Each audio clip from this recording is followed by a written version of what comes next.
আসসালামু আলাইকুম প্রিয় শিক্ষার্থীরা, আশা করি তোমরা সবাই ভালো আছো। আজকের পদার্থবিজ্ঞান ক্লাসে তোমাদের সবাইকে স্বাগতম।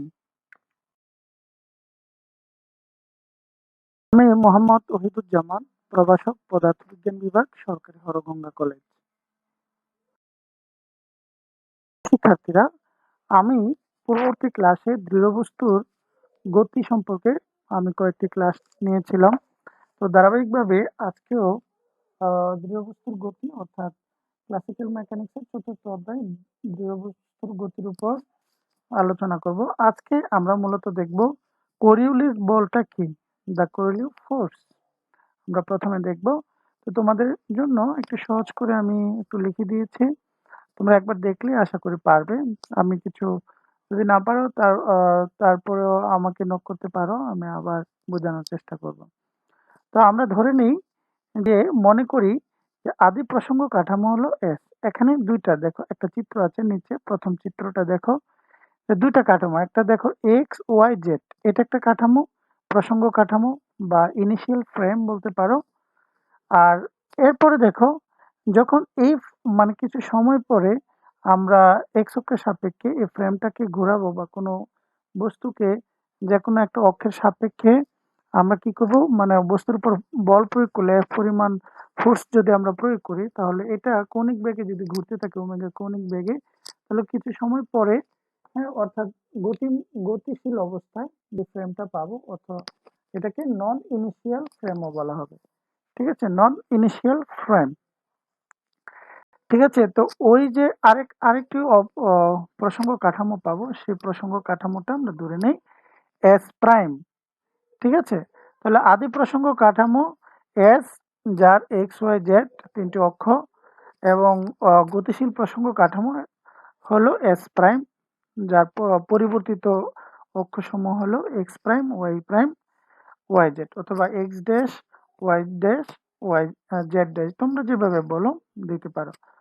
যেখানে তোমার আদি প্রসঙ্গ কাঠামো ইনিশিয়াল ফ্রেম এক্স অক্ষের সাপেক্ষে ওমেগা কৌণিক গুণনের ফলে কিছু সময় ব্যবধানে, আমি যেটা আগেই বলেছি যে আদি যে তোমার প্রসঙ্গ কাঠামো ইনিশিয়াল ফ্রেমে যদি আমরা এফ পরিমাণ ফোর্স প্রয়োগ করি, তাহলে ধরে নেই যে একটা বস্তু কি করবে, পি যে কোনো একটা বস্তু যদি আমরা ধরে নেই এর মধ্যে, তাহলে ওই বস্তুটি একটা ব্যাগে এক্স অক্ষের সাপেক্ষে একটা ব্যাগে কৌণিক বেগ ঘুরতে থাকবে, সেই কৌণিক বেগটা হলো ওমেগা। তখন যে প্রসঙ্গ কাঠামোটা পাবো সেটা হলো গতিশীল কাঠামো, সেটা হলো এস প্রাইম।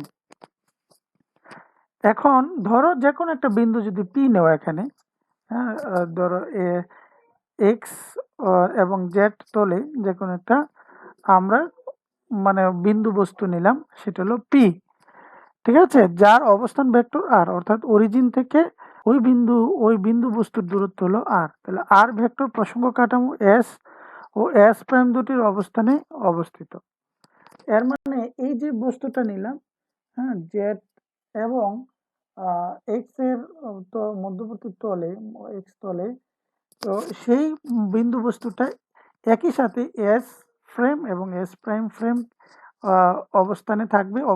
ওই অবস্থানে পি বিন্দুতে থেকে দুইটা কাঠামোতেই সে কি করবে, অবস্থান করছে বলে আমরা ধরে নেব। অর্থাৎ দুইটা বস্তুতেই মানে দুইটা কি বলে কাঠামোতেই এর একটা অবস্থান থাকবে। আর ভেক্টর কাঠামোকে আমরা তাহলে কি বললাম, আর ভেক্টরকে আমরা এস এবং এস প্রাইম দুটির অবস্থানে আছে বলে আমরা ধরে নিলাম। তাহলে আর ভেক্টরকে দুটি কাঠামোর জন্যই আমরা এই যে নিম্নোক্ত সমীকরণ দুইটা লিখেছি, এভাবে আমরা লিখতে পারি। তাহলে প্রথম কাঠামো এস এর জন্য R is equal to x I cap plus Y J cap plus Z K cap লিখতে পারি। হ্যাঁ, এবং যে এক্স প্রাইম এর দিকে দেখো, এক্স প্রাইম এর দিকে সময়ের সাথে সাথে পরিবর্তিত হবে, তাই না? অর্থাৎ এটা কি বললো যে তুমি যদি এক্স এর সাপেক্ষে পি বিন্দু বস্তুর উপর এ পরিমাণ বল প্রয়োগ করো, তাহলে সময়ের সাথে সাথে এই এক্স প্রাইমের অবস্থানটা কি হবে, চেঞ্জ হবে। অর্থাৎ এক্স থেকে হয় কি, যদি ক্লক ওয়াইজের দিকে যায় তাহলে বাম দিকে সরে যাবে, ডান দিকে সরে আসবে, আর এন্টি ক্লক ওয়াইজ হলে এক্স থেকে একটু দূরে সরে যাবে ডান দিকে। অর্থাৎ এক্স থেকে এক্স প্রাইমের অবস্থানটা কি হবে, আস্তে আস্তে একটু বেশি পরিমাণ ডেভিয়েশন হবে। কারণ কি, কারণ ওই যে প্রথমে যে আদি প্রসঙ্গ কাঠামো ছিল, ইনিশিয়াল ফ্রেমটা যখন গতিশীল হবে তখন কৌণিক বেগে সেটা কি করতে থাকবে, ঘুরতে থাকবে। ঘুরতে থাকলে সেটা কি হবে, ওই বস্তুটার বিন্দু বস্তুটা অক্ষের সাপেক্ষে, এখানে আমি এক্স অক্ষের সাপেক্ষে দেখিয়েছি, এক্স অক্ষের সাপেক্ষে এর কি হবে, ডেভিয়েশনটা হবে। অর্থাৎ কৌণিক যে অ্যাঙ্গেল, এই মানের পরিবর্তন হবে আর কি। ঠিক আছে, তো আমরা আশা করি বুঝতে পারছি চিত্রটা। দেখো, আমি যে চিত্রের কথা বললাম এখানে, এই চিত্রটাকে আমরা যদি এইভাবে দেখাই তাহলে কেমন হয় দেখো। এক্স অক্ষের সাপেক্ষে বিন্দু বস্তুটা যখন ঘুরতে থাকবে, ঠিক আছে, তখন ধরো ওমেগা কৌণিক বেগে ঘুরছে, তখন একটা মুহূর্তে এই এক্স এর ওই বিন্দু বস্তুটার, অর্থাৎ কি বলা হয়, এক্স প্রাইম যেটা, হ্যাঁ, এক্স প্রাইমের যে অবস্থান সেটা এসি বরাবর, চিত্রে দেখো এসি বরাবর, ডিরেকশনটা কোন দিকে হবে, এসি বরাবর। আর এটা আমরা টি সময় ধরে নেই যে ওই বস্তুর অবস্থানটা এসি বরাবর। ঠিক এর চেয়ে আর কিছু অতি ক্ষুদ্রাতি ক্ষুদ্র সময় পরে এই যেহেতু মানে ওমেগা কৌণিক বেগে ঘুরছে, সেই কারণে তাদের ডিরেকশনটা চেঞ্জ হতে থাকবে সময়ের সাপেক্ষে। তো ধরে যে ডিটি প্লাস ডিটি সময় পর সেই অক্ষের অবস্থান, এক্স প্রাইমের অবস্থান, অর্থাৎ I x prime, that means আমি বোঝাচ্ছি এখানে আই প্রাইম ক্যাপ এর ডিরেকশনটা কোন দিকে, এ বি বরাবর। ঠিক আছে, তাহলে আমরা এখানে যদি চিহ্নিত করি, ওটা হলো মানে কি সেন্টার, তারপর হলো এই সাইকেলের সেন্টার, ওমেগা কৌণিক বেগে ঘুরছে, এই অক্ষকে এ ও অক্ষকে কেন্দ্র করে বিন্দু বস্তু। তারপরে তোমার এখানে ডিটি সময়ে এর কৌণিক যে দূরত্ব সেটা হলো থিটা। ঠিক আছে, এখানে সিবি পরিমাণ দূরত্ব অতিক্রম করবে। তাহলে অ্যাঙ্গেল অফ রোটেশন, এখানে থিটা মানে ডি থিটাটা হবে angle of rotation, d theta is equal to omega dt. আমরা জানি কৌণিক বেগ omega is equal to d theta বা ডিটি, তাহলে d theta is equal to কি হবে, ওমেগা ডিটি। আর এখানে দেখো বিসিটা যেটা বললাম, আই প্রাইম ক্যাপ ভেক্টরের দিকের ডিটি সময়ে পরিবর্তনটাকে বোঝানো হয়েছে। ঠিক আছে, তাহলে আমরা যদি এই ডিরেকশনের পার্থক্যটা আমরা নির্ণয় করি, তাহলে I prime cap t plus dt minus I prime cap t is equal to d I prime cap is সমান আর ডি থিটা। ঠিক আছে, আমরা এখানে আর ডি থিটা লিখব। ঠিক আছে, কারণ আরটা হলো এখানে রেডিয়াস। তাহলে আর ডি থিটা যদি হয়, তাহলে আর এর মান আমরা কি ডি থিটার মান কি জানি, ওমেগা ডিটি। ঠিক আছে, ওমেগা ডিটি। তাহলে এখানে আমরা মানগুলো বসিয়ে দেবো, ডি থিটার মান বসিয়ে দেব ওমেগা ডিটি। তাহলে আমরা d I prime cap is equal to পেলাম কি আর ওমেগা ডিটি। এখন উপরের চিত্র থেকে দেখো, আমরা যদি ও সি এ ত্রিভুজকে একটু মডিফাই করি, ও সি এ ত্রিভুজটা একটু মডিফাই করলে, এখানে বি লিখে ফেলেছি আসলে, হ্যাঁ বি হবে। জাস্ট এটাকে যদি একটু মডিফাই করে লিখি, তাহলে ও বি এ ত্রিভুজটা এরকম, ডান পাশে দেখো ছোট চিত্র আছে, এরকম হবে ও এ বি। মডিফাই করলে আমরা নিচের চিত্রটি পাবো, এখানে ও এ ও সি এর জায়গায় ও বি এ হবে।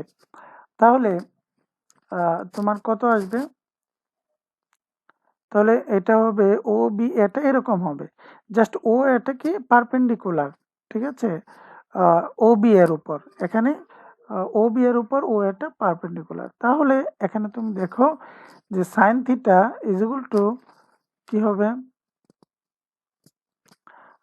আর ডিভাইডেড বাই, কারণ লম্ব ভাগ কি অতিভুজ, লম্ব এখানে রেডিয়াস আর অতিভুজটা হলো আই আই প্রাইম ড্যাশ। ঠিক আছে, আই প্রাইম ড্যাশ। এখানে অরিজিনাল এই চিত্রটা কি হবে, তোমার ও এ সি, ত্রিভুজ ও এ সি কে মিন করে, এখানে বি ভুল করে লেখা হয়েছে। তাহলে যদি এটা হয় তাহলে আর ইজ ইকুয়াল টু আমরা I prime cap into sine theta লিখতে পারি। ঠিক আছে, এই আর এর মান উপরে 1 নং সমীকরণ আমরা বসিয়ে দেই। তাহলে d I prime is equal to কি পাবো, d I prime is equal to I dot cap sine theta omega dt. হ্যাঁ, এখানে আমরা ডিটিটাকে ভাগ করে নিচে নিয়ে আসবো, উভয় পক্ষে ডিটি দ্বারা ভাগ করলে d I prime cap divided by dt is equal to i prime omega sine theta. সুতরাং এখানে ডি আই ডট, ঠিক আছে, এখানে d I prime cap divided by dt is equal to omega cross, কারণ আমরা জানি a cross b is equal to a b sine theta. ঠিক আছে, তাহলে একইভাবে এখানে ওমেগা এবং আই প্রাইম এর মধ্যবর্তী কোণটা হলো থিটা। এখানে উৎপন্ন কোণটা হলো যে আই এর ডিরেকশন, আই প্রাইম ক্যাপের ডিরেকশন আর হলো তোমার ওমেগা এর মধ্যবর্তী ডিরেকশনটাই, মানে কোণটাই হলো, দূরত্বটা হলো এখানে থিটা। তাহলে আমরা omega cross I prime is equal to কি লিখতে পারি, আই ওমেগা সাইন থিটা, এর পরিবর্তে আমরা লিখি। একইভাবে আমরা কিসের জন্য করতে পারি, তোমার ওয়াই অক্ষের জন্য। আমরা এটা দেখালাম যে এক্স অক্ষের সাপেক্ষে যদি বিন্দুবস্তু ঘুরতে থাকে, ওয়াই অক্ষের সাপেক্ষে যদি ঘুরে তাহলে আমরা পাবো d j prime divided by dt is equal to omega cross j d k prime cap divided by dt is equal to, এগুলি সবই আমরা ইনিশিয়াল ফ্রেমের ক্ষেত্রে বের করেছি, এস কাঠামোর ক্ষেত্রে ওমেগা ক্রস কে হবে এখানে। তাহলে এখানে 3 নং, 2 নং, 3 নং, 4 নং এই সমীকরণগুলোই হলো আমরা কি বলে যে কোনো বিন্দুবস্তু যখন চারদিকে ঘুরতে থাকে, মানে একটা অক্ষের সাপেক্ষে ঘুরতে থাকে, তখন আমরা এই 2, 3 এবং 4 নং সমীকরণগুলো পাবো। প্রিয় শিক্ষার্থীরা, তাহলে এস প্রাইম কাঠামোর জন্য অবস্থান ভেক্টরটা আমরা পেয়েছিলাম আর ইজ ইকুয়াল টু কি x i dot plus Y j dot plus Z k dot. ঠিক আছে, তাহলে এই সমীকরণকে r is equal to x i dot plus Y j dot y j prime cap plus Z k prime cap k আমরা t এর সাপেক্ষে যদি differentiation করে পাই, হ্যাঁ, তাহলে আমরা কি পাবো, এই জিনিসগুলো আমরা ডিফারেন্সিয়েশন করে যে সমীকরণগুলো পাবো, এটা ব্যবহার করে কিভাবে তোমার কোরিওলিস বলের মান বের করা যায়, এটা আমরা পরবর্তী ক্লাসে দেখাবো। আজকে এই পর্যন্তই, তোমরা এইটুকু ভালো করে বুঝো। পরবর্তী ক্লাসে আমরা এখান থেকে আবার শুরু করব। সুস্থ থেকো, সবাইকে অসংখ্য ধন্যবাদ। আল্লাহ হাফেজ।